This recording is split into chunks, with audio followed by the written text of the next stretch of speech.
salaamaaleykum sama gars j'espère que vous allez bien état bu Sénégal amel na ñuy saytu wàllum pétrole bi ay milliards yu bëree bëri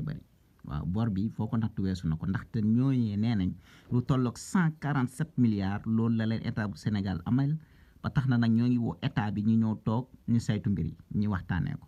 waaw 104 milliards francs CFA moom la Sénégal di génn weer bu nekk pour mën a fay ay salaire am waaw. Ministère de la santé marché gré à gré bu ñu fay dégg lu jëm ci wàllum 71 milliards lu tolloog juróom-ñeent kuréel duggoon nañ ci defoon nañ ci plainte ba tax na nag état bu Sénégal kenn déggul ñu yee ci yàbbi lu tolloog fu mu toll nii juróomi kuréel daal dinañ génnaat ci plainte bi waaw leeragul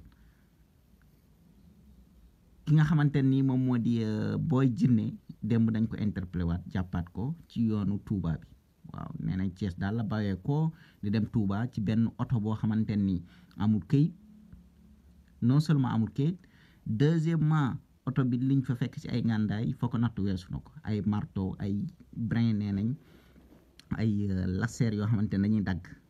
waaw jàppaat nañ ko daal dooraat ko ci kaso bi gannaaw ba mu génnee ba am 4 weer ci liberté delluwaat na ci kaso bi ni ki démb waaw Ousmane Sonko le 12 bii di ñëw la ñuy xam dina bokk wala du bokk boobu mooy sànni tàccu bi waaw ci la ñuy xamee ne nañ ko delloo ci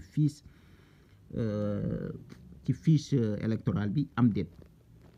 waaw coowalu alalu financement yooyee ñuy wax ministre honorable député bi nee na du ci deltu gannaaw li mu wax tey la ko gën a wax Ousmane Sonko jon na alal boo xamante ni ay lobby ñoo ko financé